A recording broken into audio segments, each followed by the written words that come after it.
Dave, we are not sponsored at all, aren't we? No. Hey everyone, welcome to If any Splash of those TV. sponsors that we haven't got sponsored want to send some coin, Yeah, we're the worst at haggling and making deals for sponsorship.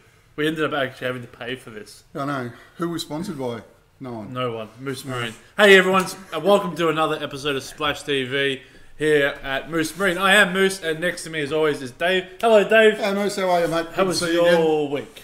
Good. Went fishing last Saturday with one of our, should I say, admirers? Oh, cool. Jared Cooper, nice guy, took his mate and his mate's missus, and we went offshore and out to Pyramid Rock. We'll talk about that later. Cool. And of course it's Sydney Boat Show time, and I had a small sneak peek from what you'll be able to see at the Sydney Boat Show. But this episode's a little bit different because I want to save the planet, Dave. Now you might have realised. Well, Did you watch Captain Planet when you were a kid? I loved Captain Planet, and the message, it resonated with me, Dave. Yeah, cool. You see, so the thing is, everyone's going on about these plastic bags from Coles and Woolworths. Do you care? Is that something you care about? Yeah, I do. For or against? I'm against plastic bags. So unless they can be Against plastic bags, which makes you for the paper removal. bags. Paper bags would be a good idea. We used to have paper bags when I was a kid. There was no plastic bags. Everything was paper bags. So you're an environmentalist. I'm a greenie. That's cool. No, of course I want. Am I a greenie? No, I'm a conservationist. Yeah. Do I want the river that runs down that I'm fishing out of to be pristine? Of course I do. Do I want the bay to be pristine? Of course I do. I think that's one of the big... But I also want my TV from Japan, or not Japan anymore. From So like one of the issues, I guess, that is quite always popular with the angling community is it seems to be anglers versus the greenies. But reality is they're quite interconnected. They both have very much the same agenda. Yeah, they do, but you've got... You get extremes on both ends. Exactly, yeah. You've got hunters that'll go out there and mow the bush down, kill something and throw it away. You just touched that first week. If you know what I mean. You've got environmental rapists, but then on the greenie side you've got, we don't want, like, you can only walk in the bush, no mining, no nothing. Yep. Basically almost the far left. And everyone who watches my thing knows I lean left. Look, I'm sorry, I just do. Those that lean really, really far left almost want to extinct the planet of humans. That's how far left they are. Yeah, it's like, how dare you be you? How dare you exist? That's why I'm not black and white. I'm not left and right. There's great extreme across, right across. And there's elements of environmentalism that I really, really like. Obviously, I love the idea of a sustained future and being healthy and happy for our future generations. But to be honest, Dave, I'm very selfish because I like my luxury, you mean? well, yes, but what I mean is I like when something is environmentally friendly, but reality is I'm doing it because I'm saving cash, or I'm doing it because it's easier, or I'm doing it because it's more fun. So case in point, electric cars. So electric cars have this great credential of being environmentally friendly, because you don't have to worry about so much fossil fuel when you're burning and releasing CO2 emissions and all that sort of stuff, irrespective of where the power generation I'm is. just watching something your brother sent me. It's all right. Japanese tea leaves and paper hello, bags. Jeffrey and Anna.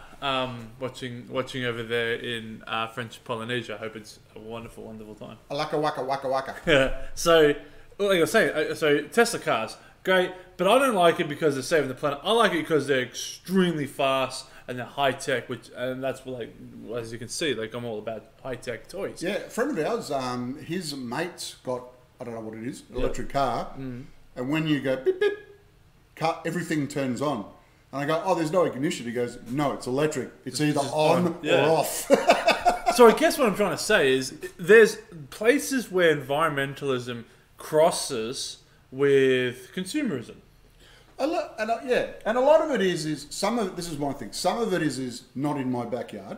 Like, no more pilchard fishing in the bay, but we need pilchards. So we'll get them from somebody else's backyard. And so there's that mentality of not in my backyard. Less populated area. Yeah, well, but it's just, for me, it's always not in my... Like, we need mining, but not in Mount Waverley. Yeah. Because I live there. So it's that not in my backyard mentality, which seems to be in part of the human condition. And two, I forgot. So, just in general? The point, or? I don't know, two I forgot. This was number one. But this was my thing about netting. Look, there seem to be more and more pilchards, even though we were netting them. I understand why maybe you don't want to rip up the weed beds, but I can see why we could fish for pilchards. I thought that was sustainable. And the whole idea was, that was my argument, it was that not in my backyard, but every fisherman still goes, where do I get why are my pilchards so expensive? Well, we don't get them here anymore, mate. Well, no, you hit the nail on the head, that expense thing. So, I wanted to do some stuff on tonight's episode to highlight a shift that I'm 100% certain is the future. So... I know where you're going now. Yep. So, we'll get to that in a second, but first thing I want to do is I want to tell the viewers about this week's Facebook group.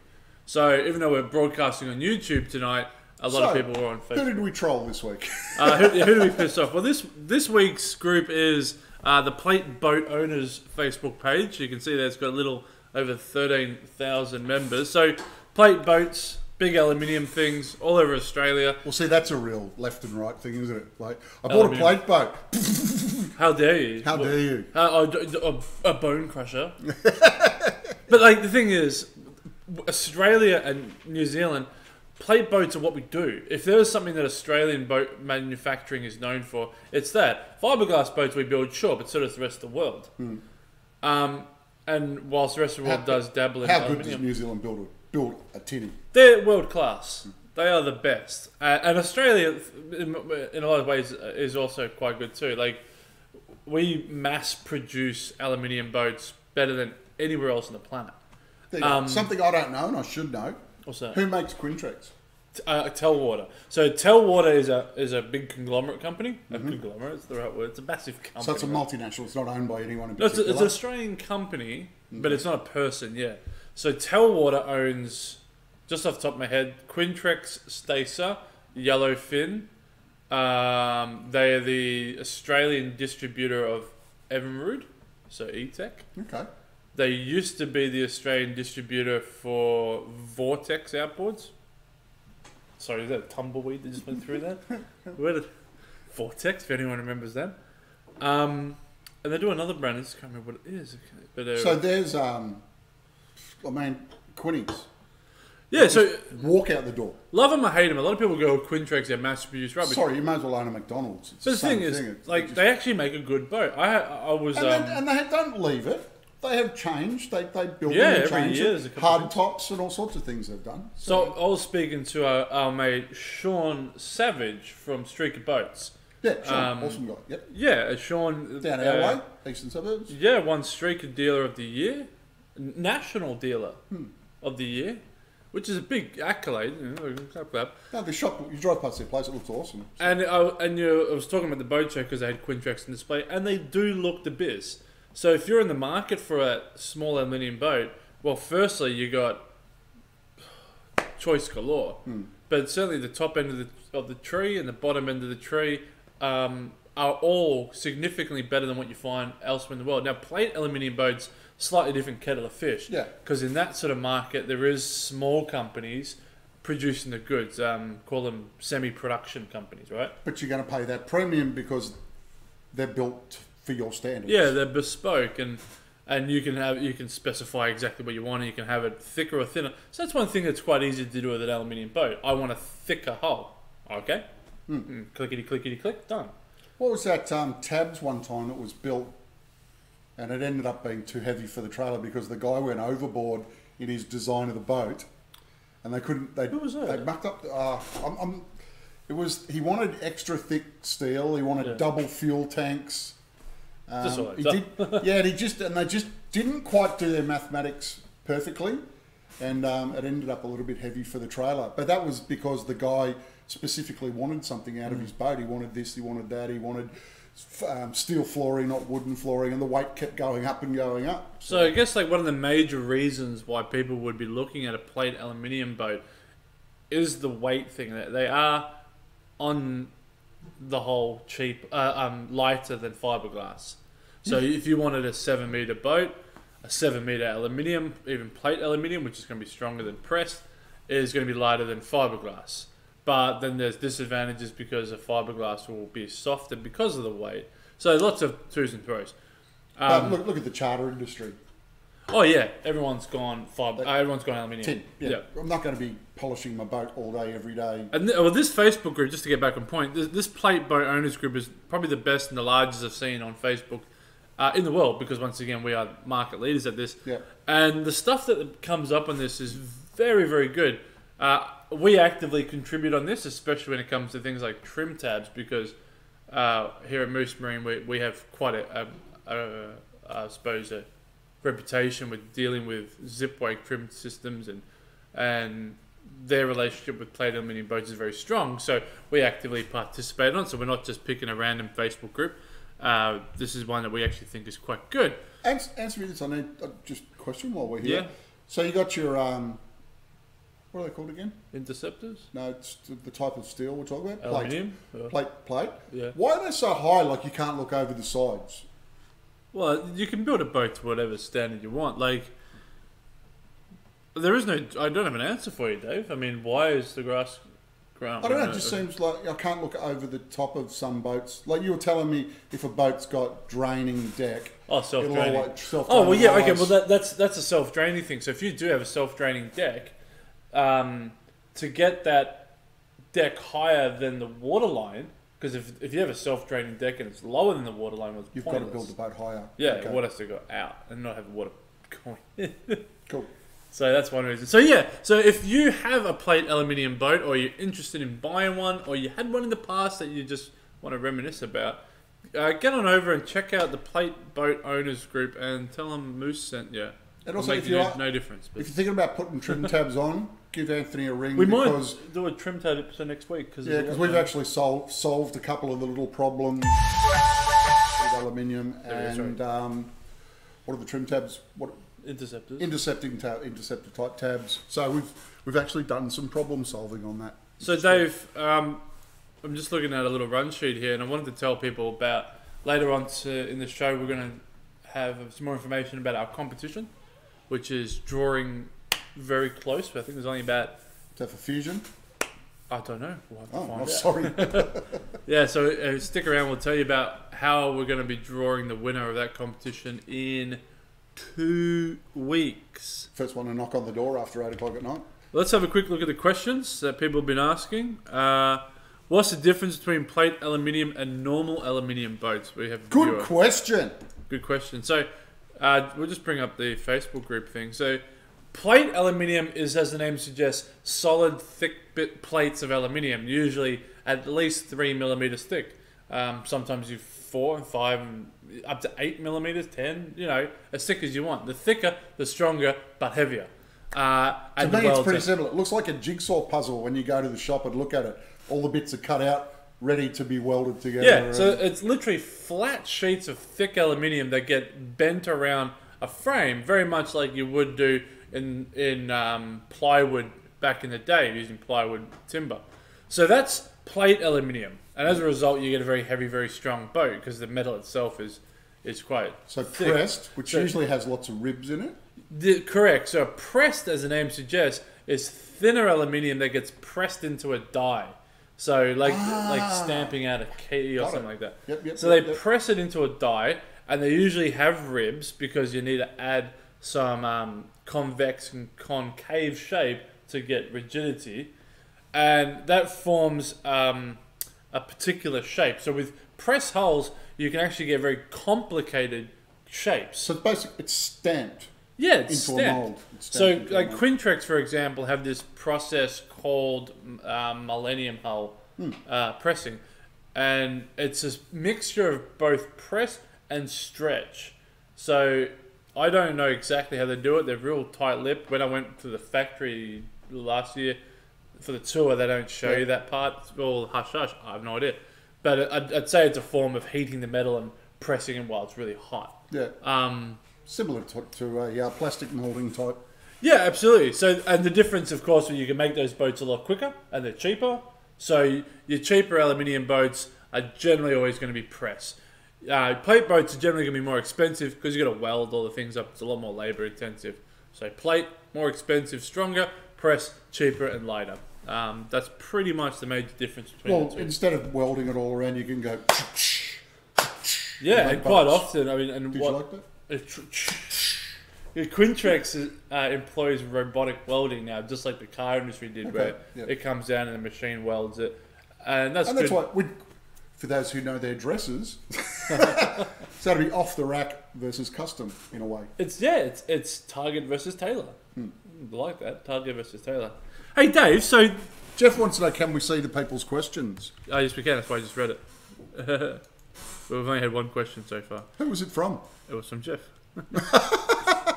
Thanks, Jeff. So hopefully more people will tune in later on, because we are obviously always have number drops when we go to YouTube, Dave. But I can't work it out. People just don't understand how to press a button. But we won't tease them much. I know, but I'm as dumb as, and I can do it. I'm pretty low on the scale. Maybe people are dumber than you. Who would have thought? Hey, Dave. Yesterday I went up to Sydney. You fly in, fly out. I did. Hey. Flew into Sydney. One of our wholesalers had a expo of new products, etc. And I went to that. And then I went for a little look-see at the Sydney Boat Show Marina, which is called the David Lockwood Memorial Marina. And who is this David Lockwood? David Lockwood was a marine journalist who died this year. He was the editor for Trader Boat magazine and other things. So in honor of him, they've named the marina after him, which is cool. I don't want to spoil it too much because the show only started today and there is a lot of cool stuff there. But one of the big things I've taken away from this wholesaler thing I went to and a bunch of other wholesalers is suspension seats are here, Dave. This is the thing, yeah. So a suspension seat is, as the name suggests, a seat that has suspension, sometimes known as a shock mitigation seat. So when you're pounding on the waves, the shock absorber on the seat takes out that impact and makes it smoother. So what did we put in my boat like 4 years ago? Same sort of thing. Was Axis, was it? No, yours was... Yeah, I remember what it is, but it comes to me later. Yeah. So that's...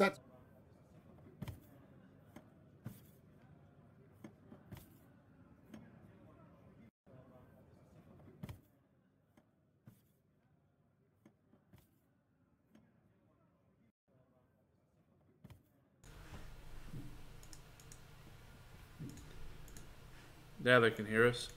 So check this guy out. This is Sam Allen Wholesale, which is one of the wholesalers, showing off one of their new suspension seats. This is called the Shark, for obvious reasons. It looks kind of sharky.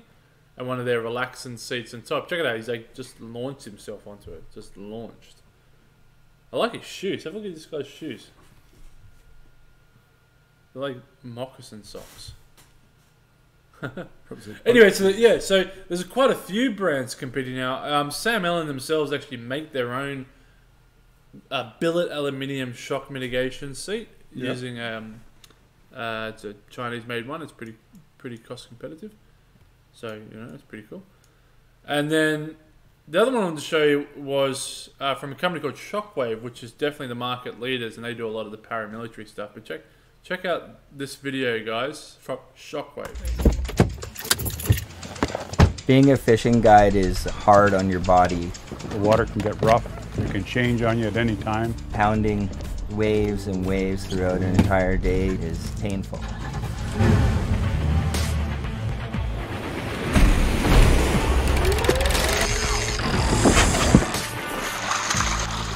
Being beaten up on the ocean so often. Sometimes you're looking to go in early just for the day to be over. You want to keep on going, but the impact on your spine is just unbelievable. Riding in the S5 is like driving in an old Lincoln. Suspension seats, that's new. That's a whole new thing. First time I felt it, it was just like, holy crow. I didn't think there was something that would do that for you. You can't compare the old seats to the new seats. There's no comparison, really. It was like riding on a cushion of air. The Shockwave S5 protects boaters from the shock of wave impact. Designed and manufactured in Canada, It provides genuine comfort and safety, giving you confidence to stay out longer. Built to military standards that far exceed recreational specifications, the S5 utilizes the same technology provided to the U.S. Navy, Canadian Coast Guard, and other professional organizations around the world. Easy to install, the Shockwave S5 fits virtually any boat with minimal installation time. It's a revolution in marine suspension seating. Once you ride in a boat with an S5 seat, it's hard to go back to the other ones. It's going to change the way I boat. 100%. Shockwave S5. Feel better, travel farther. Hey, so that's pretty cool. Yeah, so they're the two sort of big market leaders at the moment in shock mitigation seats. And watch this space, because I may have actually just ordered one yesterday for display. Yeah, I can't imagine anything worse than going over a pound after pound of waves and just your kidneys and your back absorbing it all. Yeah, well, look, so I've got, it's not gas lift, but it's like gas lift. Yeah, yours is gas. So I gas lift it right up, and then you just take the pressure off it. Yeah. Drops you about an inch, and you get that. And I know from past that my passenger has gone, oh, that was a hard one. And yeah. I've gone, huh? And it just takes that bit out of it. So your one is not it's not a shock absorbing one. It's just that you can... It's a really good quality gas lift. Yeah. So you just take an inch off it, and you've got a fair bit of bounce. Yeah, cool. Yeah. So these ones here, the maximum payload... I love how they say payload, like it's a helicopter or something. Payload is 350 pounds. So for those playing at home, it's about 100... So they're talking about... And 70 kilos. And that has to include your seat. So seats don't weigh all that much anymore. No. So so that's a big boy, 150 kilo. That's 180 big. kilo. Yeah. Like I'm not even that. But they're not designed as gas. They're designed like it looks like you can dial them up. You can. There's different. Yeah. There's a little lever that you can set. So if you're lightweight, you dial it down. Yep. So that it can take the impact. But if you have that lightweight and you're a heavy bloke, it's just going to go sunk. Yeah. So you dial it up. So yeah, check this space. We're going to do a fair bit on these cool new products. So I think. not super cheap, but at the very start of the run. Well, so give it 2 years and the range. There's funny because there's like those piston ones that like you have that are cylindrical, and they start about $600. Yeah, but you can get them off Ocean South. Remember? No, forget them. No good. No, I don't want to bag brands, but they are rubbish. Were they? That's no good. Just collapse. Yeah, and Ocean South does some really good stuff. So yeah. Oh yeah, they do. That's sad. Okay, that's okay. Just they made it too cheap. No. So these things here, they are up to around $2,000. Most are between $1,100 and $1,900, and there's a few others. But you're fitting out a $160,000 boat. I reckon it's money well spent. Yeah. If you're going offshore, I would be allocating money to that before something else. I used to go out with the pros at Narooma, and we'd go out to the 3,000, not professional fishermen. Yeah. Go out to the 3,000, 4,000 and spend 2 days out there, and every captain had a big... Oh yeah, like those like the forklift style ones. Yeah, big bouncy chair. Yeah. And it'd be funny to go out with Doug Rose. Doug's about this tall in a big chair, he looked like, yeah. So going back to what we started with, Dave, and environmentally conscious boating, and I recently became a dealer for Torqeedo, or Moose Marine did, and Torqeedo is an electric outboard brand, and you'll see us exhibiting them at the 4x4 show. I'll talk about that later. But the company that also is the Australian distributor for Torqeedo has aligned themselves with 3 outboard companies. Which sounds crazy, right? There's one called Oxe, O-X-E. Mm-hmm. There's one called Cox, C-O-X. There's one called Neander. Now, these are diesel... That's right, your brother's sending things on the phone. They're diesel outboards. I know, this is what I'm waiting for. Yeah. So diesel outboards aren't new. They've been trialled by Yanmar in the past and some weird sort of concepty stuff, and they've all been loud, Did they have the pipe with the little thing when oil? Or they've just been keep shoving hard to pegwoods balance. into it? Well, because a lot of people took an automotive diesel, like a little Fiat engine or something, Yeah. turned it horizontal, vertical, and shoved it on a traditional marine gearbox. Sorry, a marine lower unit. Problem is, they would be really unbalanced because they're not designed to be this way; they're designed to be that way, and then all of a sudden they shake themselves in. Yeah. So that's been the trouble. And now two things have happened since the three, actually. One is that we've got small V-shaped diesels, little V4 diesels and V6 diesels. These are from the automotive. From the automotive world, and that's created the balancing a lot better. Turbocharging, so small engines can be turbocharged to create higher horsepower, so that as a result they can be smaller and there's not as much torque being thrown around. And one interesting one which I'll save later, but basically involves two conrods and two... Well, don't keep me in suspense. Show me. Okay, so we're going to have a look at some diesel outboards. So the first one, Dave, is, I think, Cox. Let's check.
Dave, go diesel or go home. Love it. So we're just discussing then the fishing grounds or not. I just want to have it. The performances, I went to a Green Day concert and the guys just sat around and smoked cigarettes and did nothing. So they really underperformed and it was awesome. That's about all you get at Green. Oh no, I'm thinking of Nirvana. Yeah. So that was CXO, Cox. So we worked it out. If you shot out to the shelf at 50 kilometres away, you'd be using between 15 and 20 litres. Yeah, so this is what I was discussing. The reason I like to gravitate towards this isn't necessarily because I want to save the planet. It's because it's crazy cheap to run. It's crazy cheap to service when you have to service them. So therefore, you can do a lot more for less. You have to service them? So the word is that servicing comes every 1,000 hours. So when you think about it, that's 10 services that you're saving, roughly. Yeah, and the services and again, we're at the 700. beginning of this industry, and that's why they're expensive. Yeah, they are. Well, we haven't even talked about the price. But yeah, but it's the same thing. It's always it's like electric cars. It's only 10 years away, and they'll become just the same as everybody else. Yeah, and you can say that outboards are kind of one step behind cars. Diesel cars have been around for ages now, and they're very economical. We're now just seeing that move into outboards. Diesel inboards in boats have become crazy economical. Mercury today, I didn't have any footage of it, but Mercury today released their new 3-litre diesel inboard, Mercruise I should say, and it's unbelievable. When I drink Coke, my life is much more manageable. Jeez. Cha-ching. So that was CXO, British, 300 horsepower, a bajillion newton meters of torque, diesel outboard. How could that 300 horsepower on the back of your blah, blah, blah, 300 litres of diesel in the boat? I mean, we didn't talk about the torque. So the other thing about diesel's obviously a lot more economical, but the torque, that's the turning force of that propeller, is, pardon me, it is off the chain, Dave. Off the chain. Here's the chain. Fuck, right? It's over here. But yeah. It's off the chain. It was on that, but now it's over there. No, yep. It is off. So you can put that away for later. Like, keep the chain for later, mate. There, and the thing is there. Yep. So, that means that if you're running heavier boats, it doesn't. It has the power to turn bigger propellers and lift it out of the water, and then you're more efficient. Or just to turn bigger propellers. The bigger the propeller, the more propulsion. More propulsion you have. So you can technically go faster. So this discussion that 300 horsepower is not enough. I'm running 225s. That's irrelevant because you can turn a bigger propeller than you would on one of those. This is what we were talking about with electric motors as well. Yes. It's a different way of looking at it. Yeah, well, with electric, the torque too is instant. It's either not there or all there. So you can. That's why they've got electric cars going so quick now. Yeah, just and acceleration, like. Boom. Yep. So that was 300. That's the top of the train. We're going to work our way down. The next one, Dave, want to show you is from a company called Ox. So we're going from Cox to Ox, kinda. Watch this.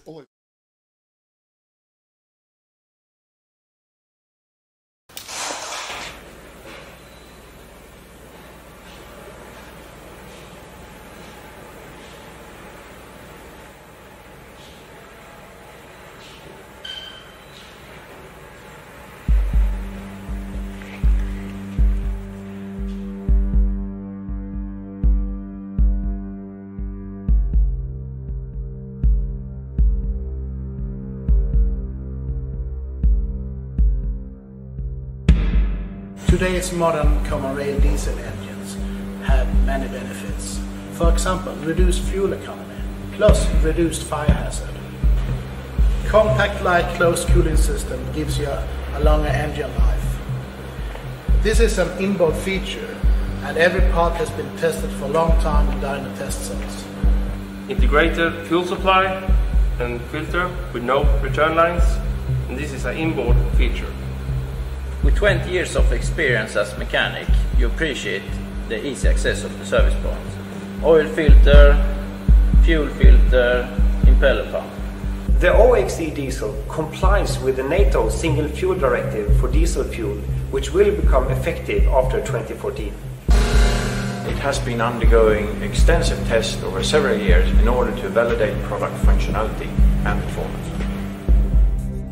The beauty of using self-contained belt propulsor unit concept is that we can utilize the engine from the car manufacturing industry that complies with all the rules and regulations of the car industry and marinize it to an inboard unit that we use as the heart of our unit. The OXE diesel is the first self-contained belt propulsor unit on the market.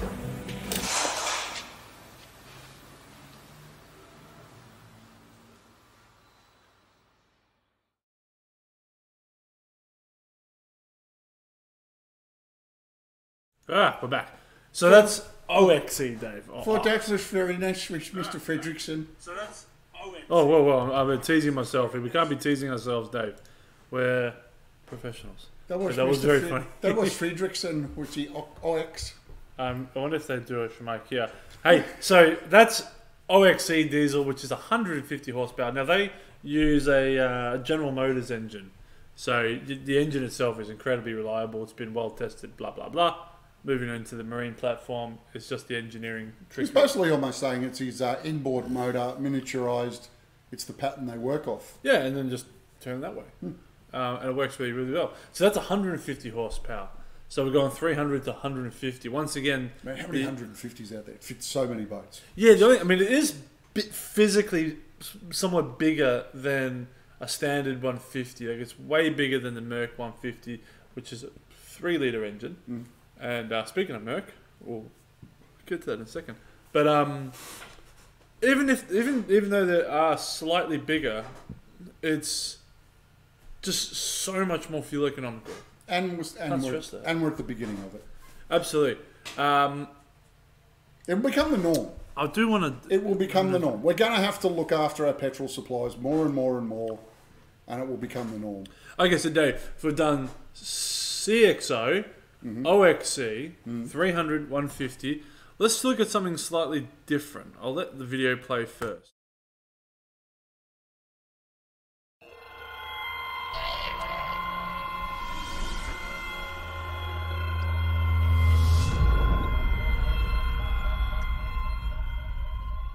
What if there existed a way to make a diesel engine that was smoother, lighter, or more compact?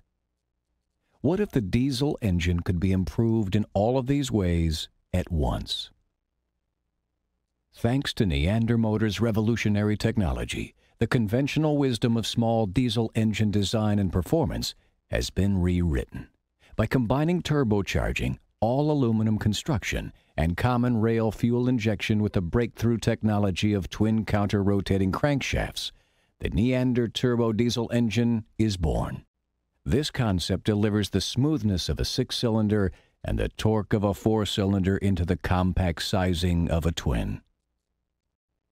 The Neander engine is not only lightweight, but also incredibly durable. Pairing aluminum construction together with iron cylinder liners and a patented long bolt and girdle system, maximum rigidity and robustness is ensured. By casting the iron girdle in situ, the diesel engine has a tremendously strong foundation for its exceptional power and torque. Ensuring that power does not come at the expense of long service life, the compact twin also features integrated oil jets. A constant flow of cool oil is targeted on the piston, keeping temperatures stable under the most rigorous operating conditions. Building on the advances of modern turbo diesel engines, Neander go. So, we just cut that video short because it does go for a little while, and we'll post a link to it if you do want to watch the whole video. It is very interesting. But basically what they're showing you there, Dave, is that it is a dual counter-rotating crankshaft. So you've got two crankshafts cruising in counter-rotating directions, and that removes any of the torque vibration that you would have had on a single crankshaft. And then all the other good stuff that you see on small diesels, it's direct injected common rail, it's turbocharged, it's small displacement. It's all building and it's cooled by a continuous flow of oil over it. Yeah, correct. So this little 50 horsepower guy, which is okay, we've now gone down the scale, is nice and compact and small. So you go, okay, what's a 50 going to go on? Maybe like a 4.2 or something, or 4.1. You might put a 50 horsepower on. But I reckon this little 50 would do really well on a 5 meter fiberglass boat. Sounds mental, but like once again, the torque, it will push the boat really, really well. It just doesn't rev very, very high. Anything interesting? No, I'm just trying to find out if anyone wants to say hello. But no, I just checked before. No one says hello to us, Dave. If you like to say hello, you're more than welcome. This is a interactive show. Yeah, that's the whole point. Feel free to ask questions. So, I'm missing a video. Yeah, so 50 horsepower, but the torque on it, you reckon, would push... At least a 5 meter fiberglass. Wow. So, on a 50 horsepower. So, I'm just going to quickly check, because I think I might have missed a video. Hey folks, Steve Miller from Mercury Racing here. Got a couple of our 3-liter DSI diesel spark injected outboards in front of me right here on this 27 Pro line. These are actually Optimax 2-cycle 3-liter outboards. Think about the Optis that you've been running for years and years, but these are a little bit different. They happen to burn ultra low sulfur diesel fuel. They make 175 horsepower apiece, some of the smoothest running quality you'll ever see in an Optimax product. And these engines were designed specifically for that government patrol boat and light commercial duty business where, you know, they want to have a common fuel source with a mothership, and diesel fuel is handy and easy to get. They're great engines, they're really powerful, they sound great, they look Mercury Racing tough. We're going to get out and test them in just a little bit.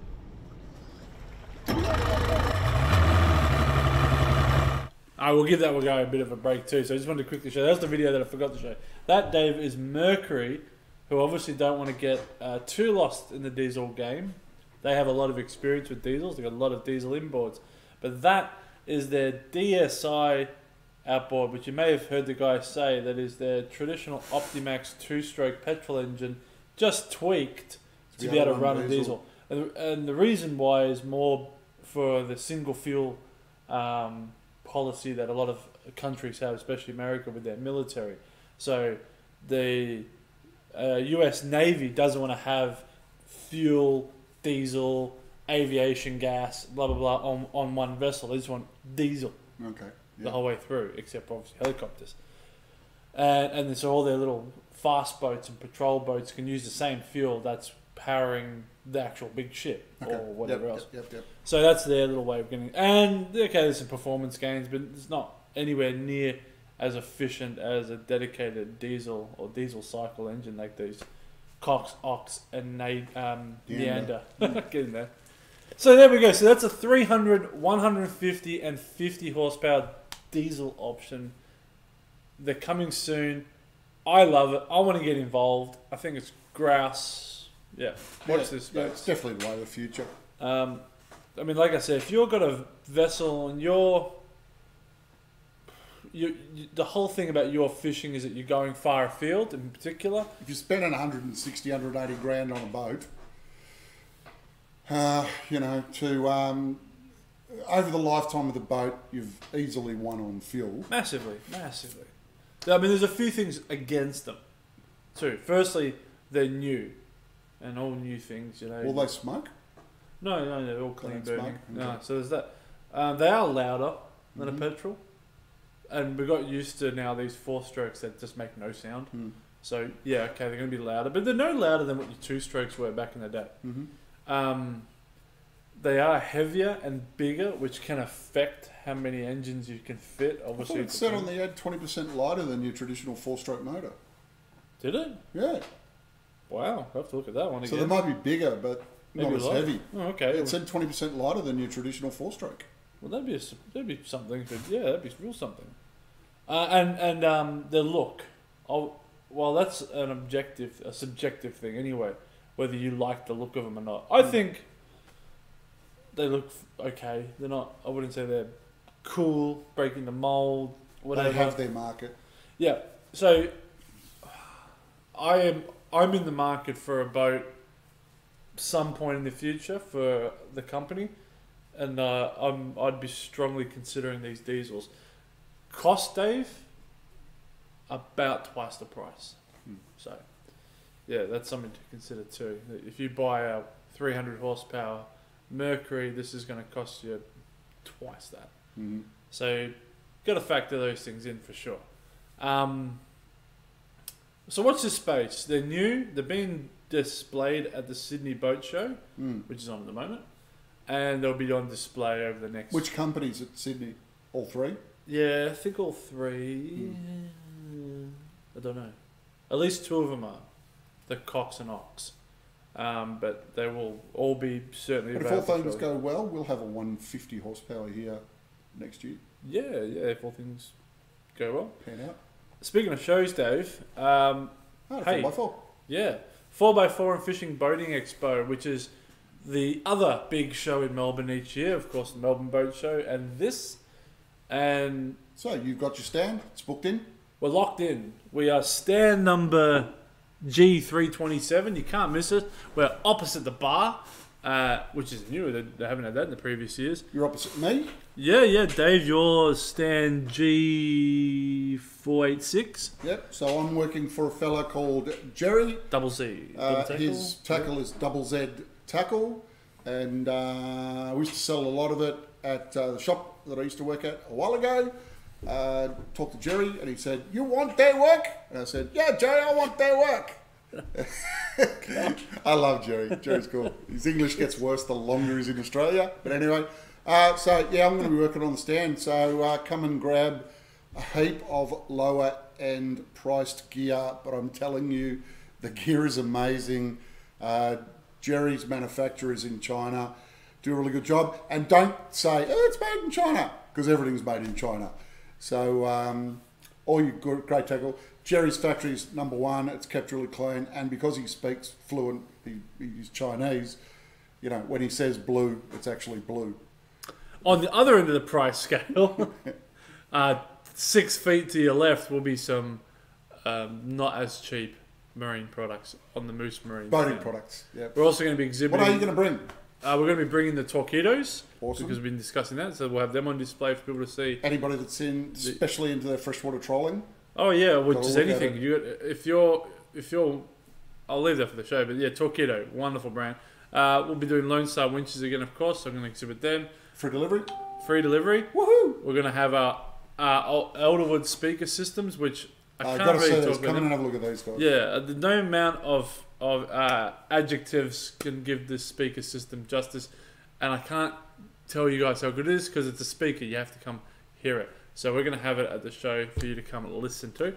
We're going to have obviously our marine electronics on display. It's a big part of what we do here, and maybe some other things. So that's about the 4 core things. Some bits and pieces in the cupboard you may as well take to get rid of.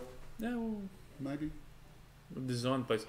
We're going to make it look cool. So anyway, that's August. Does anybody need any rod racks? You know, what are they called? The style that go inside the boat, stand 4 rods up. Combing racks. Combing racks. We've got some combing racks, nice and wraps. We've got some combing racks, nice and cheap. They only come in one colour. They come in gold, but they're an awesome combing rack. They've got the knife fitting where you can hang your lures, bits and pieces. Doing those for $40. We're doing them for $40, and I've also got about 3 or 4, maybe even more. Actually, I think there's a box there. Coming into the season, you're going to need your salt away to clean your motors down. We've got those. How much you want to do those for? It's the bottle. We'll do a specials announcement on the Facebook page. So watch out at the end of this week. We'll have our monthly specials come out. But I just want to let people know that this show starts August 17th to 19th. So it's not far away. It's like 2 weeks away. Looking at the calendar, 2.5 weeks. So, Dave, I want to give a shout out too. So we'll go back to the film. So I want to say a big shout out to Arthur and Linda, who are long-time viewers, have been watching since the early 80s. And Arthur and Linda have owned several boats. They're presently sailing. Get this.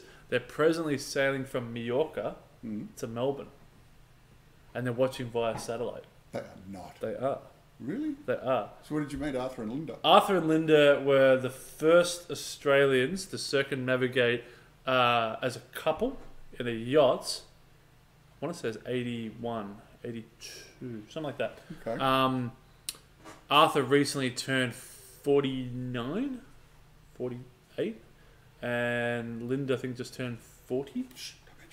So thank you very much for your constant viewership, Arthur and Linda. It's wonderful. We hope you have a safe trip back to Australia. Remember, Australia, we're south of the equator. So just when you get to the Ecuador, just... If you hit New Zealand, you've gone too far. Yeah, come back a little. So that show's on the 17th to 19th of August.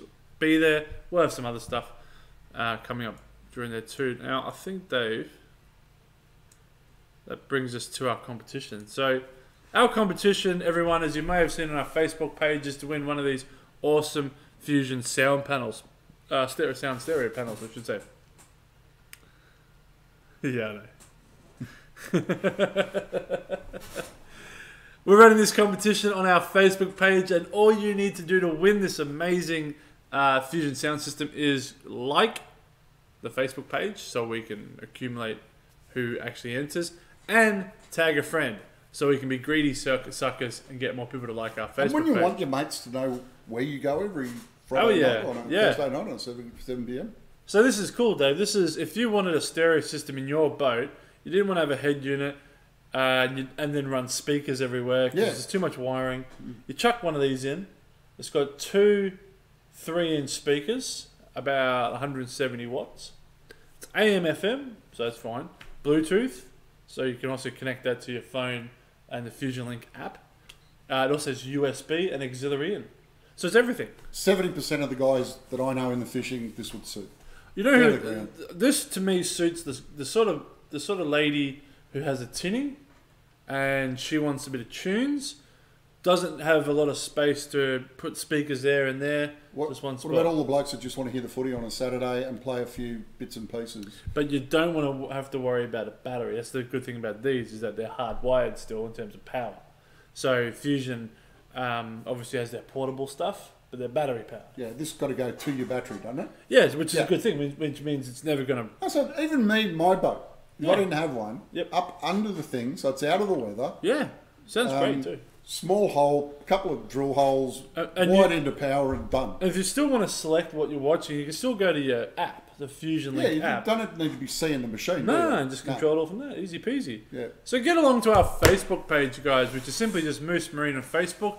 You'll see the competition pinned to the top of the page. All you got to do is hit like and tag a mate, and you'll be in the chance to win one of these. It's worth about $400, Dave. Yeah. You know what else would he go in easily? Someone who has got an older car with a terrible stereo system. Yeah, it would. Yeah. It just goes straight in the car. Or a beach buggy. Imagine if you had like one of those little mini mopes. A motorbike. Or like a scooter.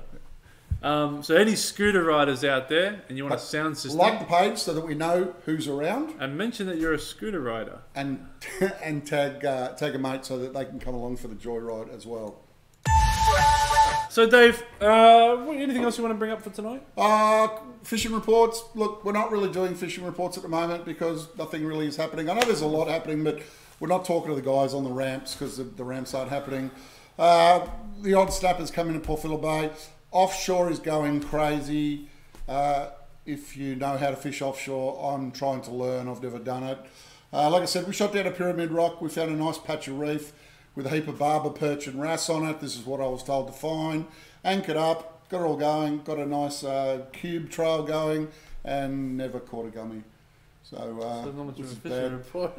Chris Cassar went the opposite way. He went towards Cape Schanck, and if anyone's seen his video, he got 5 gummies over 20 kilos. Really? There's some really big gummies out there at the moment. Chris also got one of the early snapper. This brings me to our charter boy, Zach. Yep. Zach will be starting to chase the offshore snapper between Ocean Grove and Torquay. So we need to talk to him about going out and having a look and doing a film. When we do start getting, we might actually start getting reports from Zach for offshore. That'd be cool. That'll be cool. Warneat, there was a nice snapper taken out of the Boltons, and squid are being quiet up the north end. But down at Flinders, Lockie O'Reilly got a bag of 10 squid in 8 metres of water, and they're all big squid, including one that was 45 centimetre canopy, so it's about a 2 kilo squid. It's a big squid. Yeah, the weather's still shocking. There's just nothing you can do. You just got to wait for these windows. We're not far away. I reckon we've broken the camel's back, as it were. We're on the outward stretch of winter. Johnny Young went up the Boltons last night. Yep, saw that. 3 degrees temperature, never turned a reel. It's just So, what Johnny does. If you have an interesting boating and fishing story, please send it through to Moose Marine at info@moosemarine.com.au. You can hit us up on our Facebook page, which is simply Moose Marine, and you can get in touch with us here at our showroom, which is at 5227 Wells Road, Chelsea Heights. I didn't know my own address for a second. We're open Mondays to Saturdays. Anyway, thanks very much for watching again on Splash TV every Thursday night at 7 o'clock. We're a community-based show. Yeah, then don't forget this will be repeated. CNN's got this. Get along to the Sydney Boat Shop in Sydney. The weather's fantastic. It's amazing. It's $22 to get in, or it's $5 if you go after 6 p.m, which is cheap. It's wonderful. It's the biggest boat show in the country, and it's amazing. They've got some cool stuff there. Go to Rowan Veal, who's up there with these boats. Go check out the new 1095 Jeanneau. I did a little video of it yesterday. You might see it on our Facebook page. Any other news, Dave? I think we covered most things. Nah, stay safe on the water. Wait. We've just got to wait now for it to turn around and become nice. What can we do? Big shout out to Jeff and Anna for watching tonight's episode, and thank you for Anna for sponsoring us tonight's episode with our Arnott's Shapes mini packets. Always come in handy. Paul Moody. And Raw Bilges. You get choked on a pizza one on Thursday. Anyway, I've been Moose. I've been Dave. We'll see you later. Thanks very much for watching, guys. We'll go we'll better click on our little closing thing, I suppose. There we go.